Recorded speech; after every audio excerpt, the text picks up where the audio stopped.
When you break down to, what captivates us and the things we remember, at the end of the day, it's a bunch of shapes and objects. Okay, why do people fall in love with this object? And I think that's kind of the million-dollar question, right, for what we do as designers.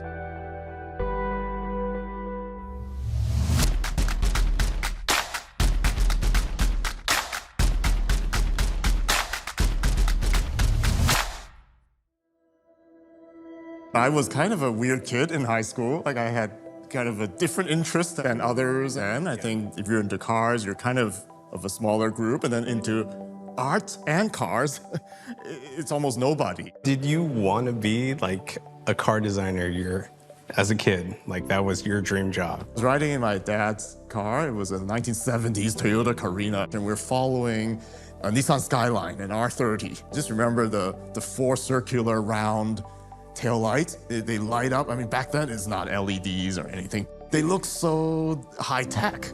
Like the way they lit up, the circles are solid, red, very bright.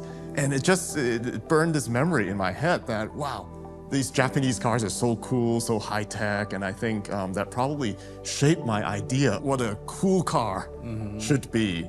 Car designers, we joke that, okay, if you love cars, maybe we should have taken the path of doing something else, and just getting rich, and then you can buy a lot of cars. Yeah, just have a wicked private collection. Coming both from Asian backgrounds, like, was your dad, like, against it? I wanted to ask you the same thing, actually. That's a very common topic, right? Oh, you should be a doctor, or yeah, exactly, right? Or dentist, or something in the medical field. I had super supportive parents. Once they also recognized, okay, you're not going to be a starving artist. This is actually a legit profession to go into a big company and design stuff. So I think once they realized that, okay, this is serious. So then they were supportive all along the way. So for me, it was different, right? Like dream jobs, like every 6 months it would change. I want to be an astronaut. I want to be a race car driver. I want to be a toy designer, whatever it is. I want to draw cars.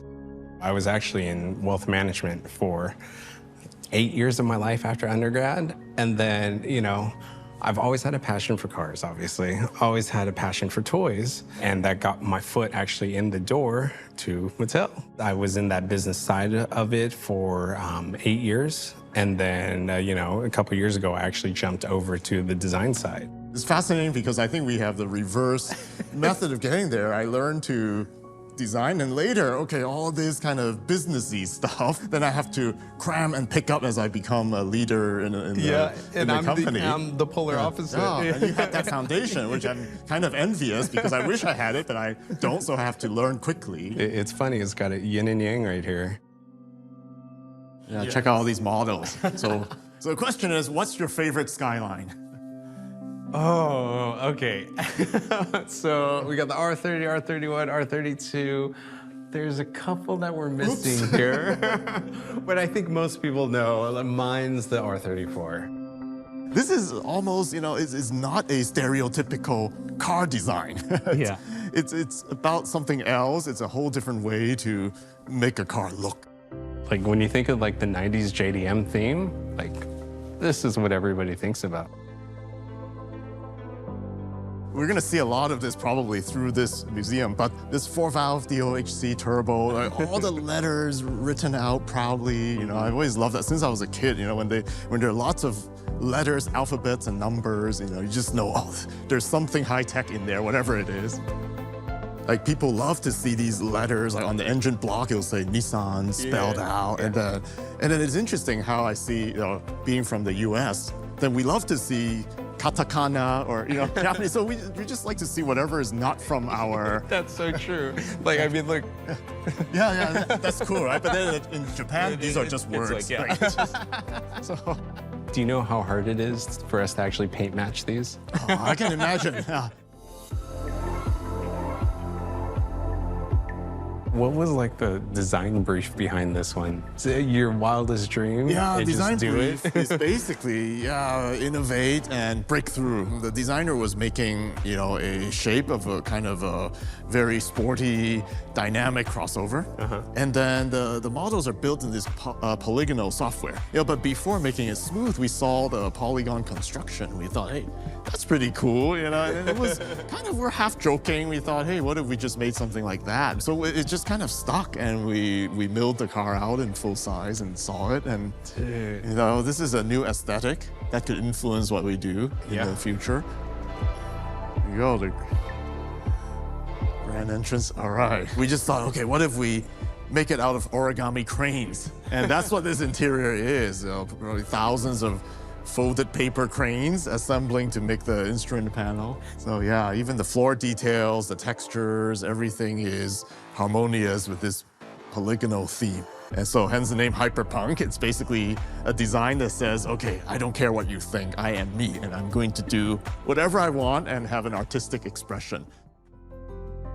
Okay, we're all set up here. So which car are we gonna draw? Okay, we have a few choices here, but I think the clear answer is right here in front of us. Yes. And, That one's a little special to me. yeah, so why is that? It's my car. Yeah, I can't believe it when I learned that, you know, your own car has become a Hot Wheels. That must be the coolest thing in the world. Perks of the job. When making these illustrations is about capturing what people remember of the car. So it's actually not the actual car. I imagine this is how you create your Hot Wheels designs. Like it's not 100% accurate. And by the way, your car is in a really interesting color. Yes, silver moss. This is pretty much the same, same method I use for drawing, even for work, for designing cars. I mean, it's basically you think about the overall shape of the car first. It's a silhouette, what it looks like, at a glance, and then we start doing the graphics, the windows, the lamp, so that gives it the character, the iconic aspect of it, and then do the final layer of imagining some reflections. So if this car was in the showroom. But that's the gist of it, and I'll probably maybe do some brush up of it later before I give it to you as a gift. But That is beautiful. Hot Wheels, Nissan collab. Those of us who have backgrounds of moving around or different cultures and heritage, I think somehow it affects the way we think and design. I think that's the versatility of a designer, when you can think different thought processes like that and kind of process things differently. And design is a universal language. I think the end point might come to the same way, but your path just might be a little different sometimes. You say design is a universal language, and I'm thinking about that, and what is the language, for each person is so different, and probably our background really shapes how we view design. A lot of times, just like you, you just lose yourself in it, kind of. It's almost like an escape for people. It's about what we experience as individuals. Each of us have our own memory of something, whether it's a skyline or something else. So yeah, to find that magic.